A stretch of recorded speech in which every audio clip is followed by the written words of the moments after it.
Hello friends, welcome back to my new vlog. तो आज मैं अपने ओला बाइक का रिव्यू देने जा रहा हूँ क्योंकि मैंने इसे 3000 किलोमीटर चला लिया है अप्रॉक्स 5 महीनों के लिए। वैसे तो बुक में और कॉपी में इसका अलग ही रिपोर्ट बना हुआ है, पर मैं लाइव आपको बताने वाला हूँ कि आखिर ये कैसा परफॉर्म कर रहा है और कैसा चल रहा है अच्छे में। और मैंने इसका एक सर्विसिंग भी करवा लिया है, तो मैं अच्छे से इसको डिस्क्राइब कर पाऊंगा कि ये पेपर से और रियलिटी में कितना मैच कर पा रहा है या नहीं कर पा रहा है। इसे मैं दो सेक्शन में बांटूंगा, एक इसका क्वालिटीज और एक डिसक्वालिटीज, मतलब एक प्रोज एंड कॉन्स कि क्या क्या इसमें अच्छाइयां हैं और क्या क्या बुराइयां हैं। वो मैं आपको गिन गिन के अच्छे से लाइन से बताऊंगा। तो चलिए चलते हैं, बताते हैं आपको असली में इसको लेना वर्थ इट है या नहीं।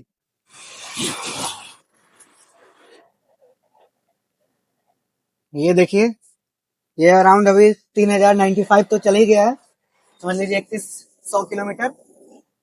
देख सकते हैं अभी मेरे बाइक का कंडीशन बहुत अच्छा है, इसमें कुछ प्रॉब्लम आया तो नहीं है ऐसे टेक्निकली। पर मैं आपको अच्छे से इसको डिस्क्राइब करता हूँ कि इसमें क्या क्या अच्छाइयाँ और क्या क्या बुराइयां हैं। और ये मेरा बाइक है ओला रोस्टर एक्स प्लस, जो कि 4.5 किलोवाट वाला है। 1,40,000 का मुझे पड़ा था, पर एक्चुअली मैं बताना चाहता हूँ कि मैंने ये जब लॉन्च हुआ था उसी समय बुक कर लिया था, इसीलिए मुझे 1,40,000 का पड़ा। पर मेरे ख्याल से जीएसटी हटने के बाद ये 1,20,000 के अराउंड पड़ रहा है, क्योंकि मैंने जब अपने शोरूम में पूछा था तो ये 1,20,25 के अराउंड वो बोले थे। पर आप लोग अपने स्टेट के हिसाब से जाके चेक कर सकते हैं अपने आउटलेट में, क्योंकि वेरिएंट हो जाता है स्टेट टू स्टेट। तो मैं कंफर्म नहीं कर सकता कि कितना आपके स्टेट में मिलेगा, तो आप लोग अपना स्टेट के हिसाब से एक बार कंफर्म कर लें। वैसे 1,20,000 से 1,25,000 तक में ही मिलेगा, जो कि मेरा 4.5 किलोवाट वाला है। 250 किलोमीटर रेंज बताता है इसका ऑफिशियली, जबकि मैं असलियत में बताने चाहता हूँ कि ये क्या बता रहा है असली में और क्या नहीं। वैसे ये बिहार में तो बहुत लेट से आया था, जब लॉन्च हुआ था मैंने उसी समय प्री बुकिंग करके रजिस्ट्रेशन करवा लिया था। एक्चुअली ये शायद मई या जून से स्टार्ट हो गया था इसका डिलीवरी, पर मुझे शायद ये अगस्त में मिला था, 1 अगस्त। मुझे एक महीना अराउंड और वेट करना पड़ा था बिहार में आने के बाद भी, क्योंकि जून या जुलाई से ये बिहार में मिलना शुरू हो गया था। फिर भी मैं बहुत चक्कर लगाया हूँ तब जाके मुझे ये मिला है। और अगला क्वालिटी इसका है ये रिवर्स मोड, जो कि मेरे बहुत काम आता है, क्योंकि मेरा हाइट सिर्फ 5'5" है, जिसके कारण ये वेट बहुत ज्यादा है बाइक का, तो मुझे बैक करने में थोड़ा सा दिक्कत होने लगता है। पर ये रिवर्स मोड चमत्कार से कम नहीं है भाई, एकदम लिटरली इसको दापते के साथ एक्सीलेटर दो, आराम से बैक होने लगता है। जैसे अभी आप आगे की तरफ ऐसे देंगे तो ये आगे भागता है, पर अगर पीछे ही की तरफ ऐसे करेंगे तो ये आपका पीछे भागने लगता है। तो आराम से आप रिवर्स कर सकते हैं, बहुत से बहुत गड्ढे वाली जगह में भी आराम से रिवर्स हो जाता है, बहुत तेजी से हो जाता है। तो आपको कोई तकलीफ नहीं होगा, अगर आपका हाइट कम है या वेट कम है आप आराम से बाइक को कंट्रोल कर सकते हैं, कोई प्रॉब्लम नहीं है। फिर इसका सेकंड बटन जो कि क्रूज कंट्रोल है, ये भी बहुत मदददायक है। आप एक्चुअली इसके साथ आराम से 60-70 के स्पीड से जब भी हाईवे पे जाएंगे तो आप इसको आराम से क्रूज मोड पे डालिए, और ठंडा का मौसम है तो अपना हाथ भी आराम से डाल सकते हैं पॉकेट के अंदर, कोई प्रॉब्लम नहीं है। क्रूज कंट्रोल का काम ही यही होता है कि आपका एक स्पीड पे जाकर लिमिट को रोक देता है और आराम से आप अपना इस एक्सीलेटर को छोड़कर आराम से गाड़ी चला सकते हैं। तो इसका बहुत ज्यादा फायदा है क्रूज कंट्रोल का। वैसे ये पहले कार्स में हुआ करते थे, बाइक में भी आने लगे, तो बहुत ज्यादा फायदा करता है।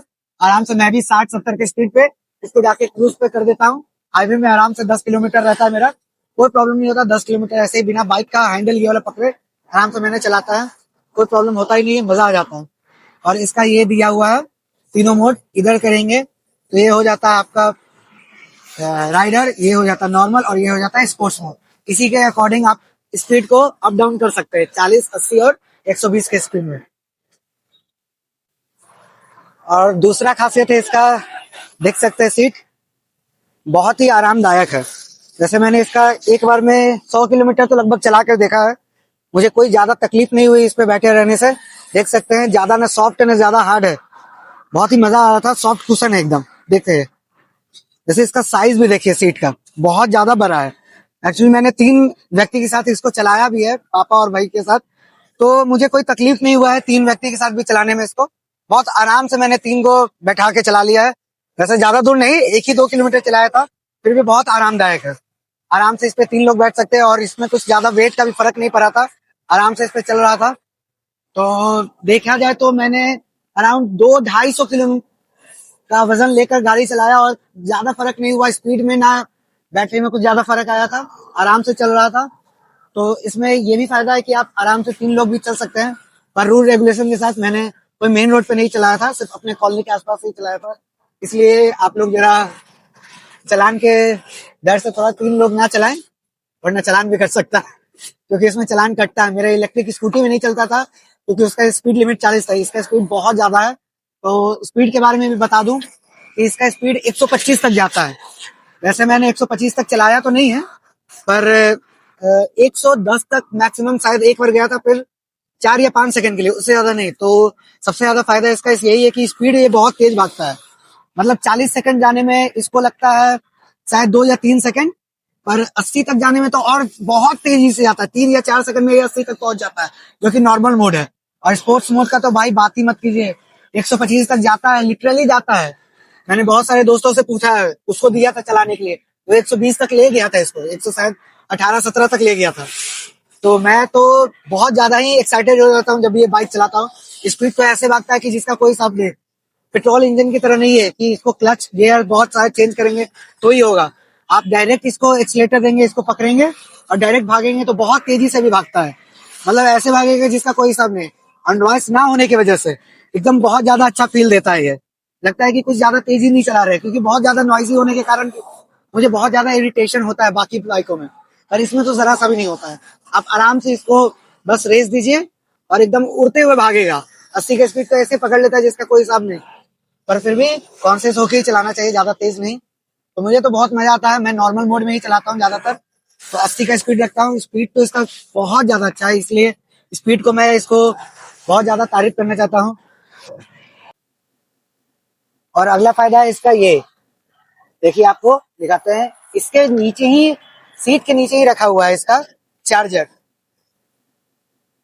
तो आपको कोई तकलीफ नहीं होगा कि आपको चार्जर लेके चलना है या छूट गया कहीं भी, अगर चार्ज नहीं है तो, कम हो रहा है तो आप आराम से कहीं भी जा सकते हैं और इसको आराम से ऐसे फिट कर सकते हैं, बंद हो जाएगा।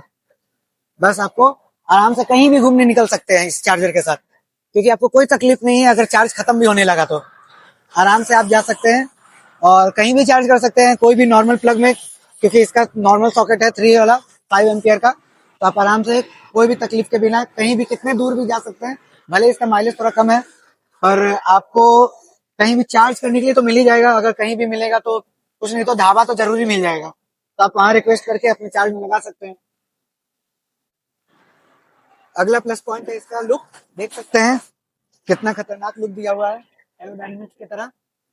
एक्चुअली इस लुक के कारण मुझे बहुत लोगों ने, जैसे ही मार्केट में मैं अपना बाइक लगाता हूँ, सब लोग रुक कर मेरे से बात करने आते हैं कि भाई कौन सा बाइक है, क्योंकि वो ओला का बाइक देखे नहीं और इसमें व्हाइट कलर का है, इसीलिए इसका ब्रांडिंग भी जल्दी दिखता नहीं है, तो पता नहीं चलता लोगों को कि आखिर कौन सा बाइक है।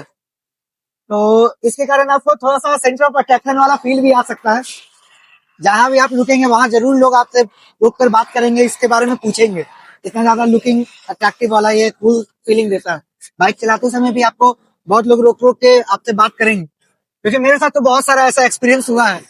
जहां भी मैं बाइक लगाता हूँ वहां लोग मुझसे जरूर पूछेंगे कि कौन सा बाइक है, इतना अच्छा लुक दिया हुआ है, कौन सा, इसका क्या माइलेज है, क्या क्या क्वालिटीज है, कितना प्राइस है। तो थोड़ा स्पेशल वाला फील आता है, तो मजा आ जाता है। तो ये आपके साथ भी जरूर होगा जब भी आप ओला का बाइक लेंगे, क्योंकि इलेक्ट्रिक में भी बाइक ज्यादा है भी नहीं, तो इस वजह से सब ज्यादा क्यूरियस होते हैं, सबको जानने का शौक रहता है।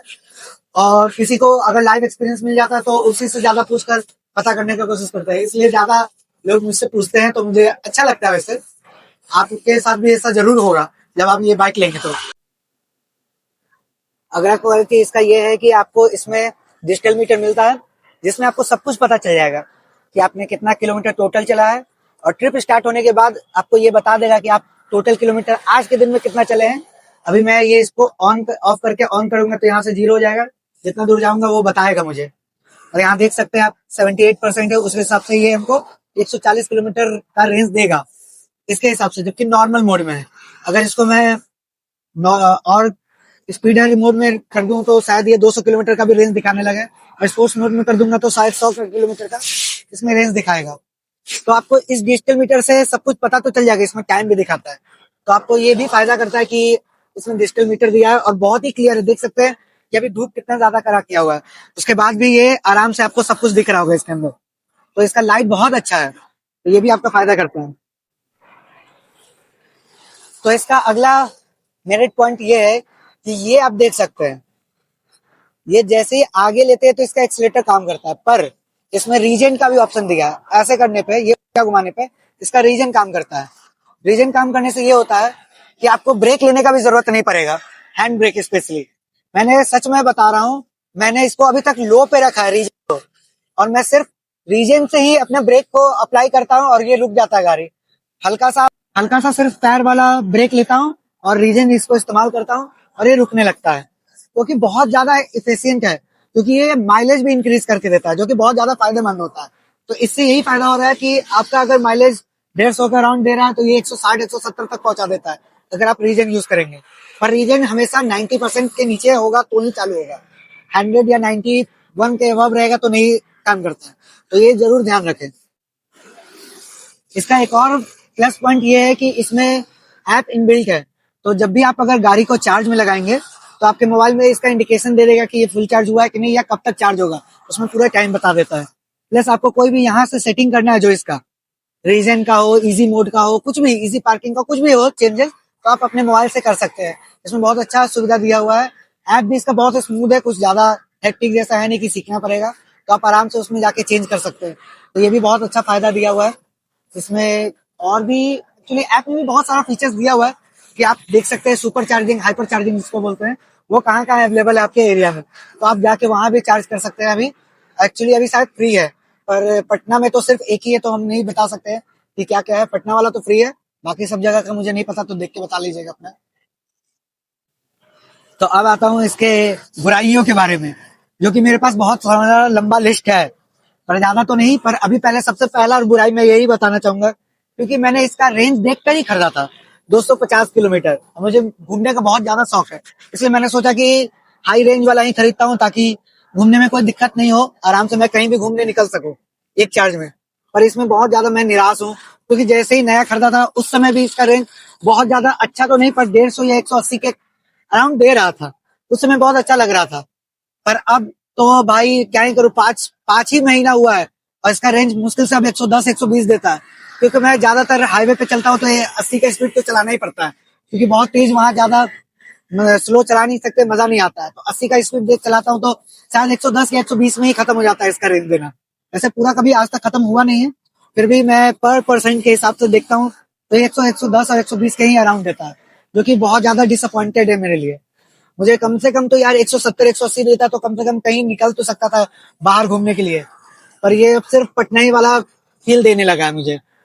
तो ये मेरा सबसे ज्यादा डिसएडवांटेज है इस बाइक को खरीदने का, क्योंकि मैं बहुत ज्यादा एक्सपेक्टेशन लेके इसको आया था, क्योंकि मेरे पास सेम इलेक्ट्रिक बाइक भी है, बाइक नहीं स्कूटी है एक्चुअली, पर उसका रेंज बोलता था 80 किलोमीटर और 70 किलोमीटर तो कम से कम देता था, और ये 250 किलोमीटर देके भाई 50% भी नहीं दे रहा है, 125 किलोमीटर। बहुत ज्यादा डिसअपॉइंटमेंट है मेरा इसी को अकॉर्डिंग लेके। और सब तो है, पर ये सबसे बड़ा मेरा डिसअपॉइंटमेंट है। मेरा सच में मूड खराब हो गया था जब मैंने स्पीड का, इसका रेंज का टेस्ट किया था। वैसे अभी चाहे तो एक स्पीड टेस्ट और एक रेंज टेस्ट का अलग वीडियो मैं दिखाऊंगा आपको बनाकर स्पेशली, कि आपको पता चल जाए कि सच में इसका स्पीड और रेंज कैसा देता है।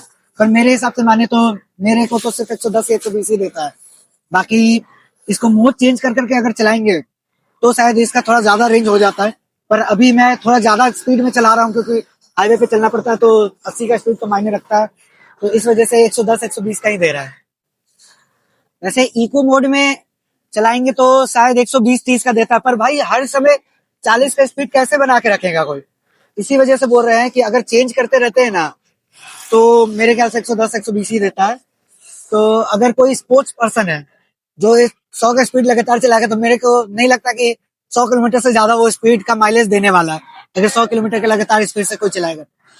हाँ, पर अगर मिक्स करके चलाए इको और नॉर्मल को, तो शायद 120 30 दे सकता है। पर भाई अगर आप लोग बाहर कहीं घूमने जाएंगे तो हाईवे पे तो चलाएंगे, और वो 80 100 के स्पीड में तो चलेगा ही चलेगा। तो क्या फायदा अगर 100 का ही स्पीड दे, 100 का ही माइलेज दे इसमें भी। अगर मैंने 1,40,000 लगाया है तो कम से कम तो भाई 150 के ऊपर तो माइलेज देना ही पड़ता है, वही बात बनता है। फिर तो ये नॉर्मल दूसरे इलेक्ट्रिक बाइकों की तरह हो जाएगा कि इसका भी माइलेज ज्यादा है नहीं। तो मेरा सबसे ज्यादा डिमेरिट पॉइंट यही दे रहा है कि इसका माइलेज कम से कम इम्प्रूव हो, शायद अगले ओएस अपडेट में दे तो अच्छा लगेगा इसका। इसका दूसरा डिमेरिट पॉइंट ये है कि इसका चार्जिंग जो है ना बहुत ज्यादा स्लो है। मतलब मुझे पता है कि 7 से 8 घंटा बोला गया था, पर मुझे लगता है कि शायद 10 से 12 घंटा लगता होगा। ऐसे मैंने कभी अभी तक जीरो नहीं किया है, पर 25% से ये 100% होने में 8 घंटा से ज्यादा लगा था। तो उस हिसाब से आप समझ सकते हैं कि 10 से 12 घंटा तो जरूर लगेगा। ऐसे लास्ट का 10% होने में ये अकेला कम से कम 1 से 2 घंटा ले लेता है। 90 तक तो तेजी से जाता है, 6 से 8 घंटा में जा सकता है, पर लास्ट का ये 10% कंप्लीट होने में ये 2 घंटा लेता है भाई। तो जो कि बहुत ज्यादा है। अगर आप कहीं बाहर निकल गए तो फिर तो आपको बहुत ज्यादा प्रॉब्लम हो जाएगा चार्ज करने में ही। आप कहीं भी चार्जिंग लगा सकते हैं, इसका सॉकेट नॉर्मल वाला है, पर फिर भी आप 8 से 10 घंटा कहाँ रुकने वाले हैं। तो इसलिए ये मुझे डिमेरिट लगता है कि बहुत ज्यादा फास्ट चार्जिंग नहीं दिया है। फास्ट चार्जिंग दे देता तो ज्यादा अच्छा था, मतलब कम से कम ऑप्शन दे देता कि फास्ट चार्जिंग आप खरीद सकते हैं, लगा सकते हैं, लेके घूम सकते हैं बैग में, तो वो ज्यादा हेल्पफुल होता हम लोग के लिए। तो ये भी मेरे हिसाब से डिमेरिट में ही मैं काउंट करूंगा। थोड़ा सा फास्ट कर सकता था, 4 से 5 घंटा बहुत ज्यादा था, और नहीं ये 10 घंटा लेता, 10 भी नहीं 12 घंटा लेता है। तो मेरे हिसाब से ये डिमेरिट में है। और इसका तीसरा डिमेरिट पॉइंट जो कि मेरे हिसाब से मेरा पर्सनल डिमेरिट है, क्योंकि हर स्टेट का अलग हो सकता है, क्योंकि मैं इसका सर्विसिंग के लिए जाता हूँ कभी भी सर्विस सेंटर में, तो बहुत ज़्यादा ओला का सर्विसिंग मेरे एरिया में तो बहुत ख़राब है। जो भी मेरे एरिया का है उन लोगों को पता होगा, क्योंकि मेरे भाई के पास भी ओला का स्कूटी है, उसको भी सर्विसिंग बहुत ख़राब मिलता है। वहाँ जाओ 10 बार रिक्वेस्ट करो कि सर्विसिंग कर दो, सर्विसिंग कर दो, उसको बहुत ज़्यादा तकलीफ होता है। मेरे को तो अभी तक कुछ ज़्यादा प्रॉब्लम हुआ नहीं है, हल्का सा एक बार सिर्फ इसमें सेंसर में प्रॉब्लम हो रहा था, ब्रेक लेने पे ये एक्सीलेटर काम करना बंद हो जा रहा था, इसलिए मैंने गया था कि मेरा ये चेक कर लीजिए। तो वो मुझे सिर्फ 2-3 दिन इसके लिए दोहराए थे कि अब आइए, कल आइए, परसों आइए, क्योंकि उनके पास कोई आदमी नहीं था जो इलेक्ट्रिक बाइक को चेक करे, सिर्फ इलेक्ट्रिक स्कूटी को था। तो मुझे पर्सनली इसके लिए बहुत ज़्यादा बुरा लग रहा था कि मुझे 10 किलोमीटर गाड़ी चलाकर वहाँ जाना पड़ा था सिर्फ एक चीज़ छोटा सा चेक करवाने के लिए। तो मेरे एरिया का तो सर्विसिंग सच में बहुत ख़राब है, मैंने जैसे सुना था। अब आप अपने एरिया के हिसाब से देख सकते हैं ये आपके एरिया में कैसा है। तो ये पर्सनल टू पर्सनल चेंज हो सकता है, इसको मैं डिमेरिट में अपने लिए रखना चाहूँगा। तो ओवरऑल मैं यही बोलना चाहूंगा कि जिसको भाई इलेक्ट्रिक बाइक ही पसंद है या इलेक्ट्रिक स्कूटी या जो भी व्हीकल पसंद है, वो इसको ले सकते हैं।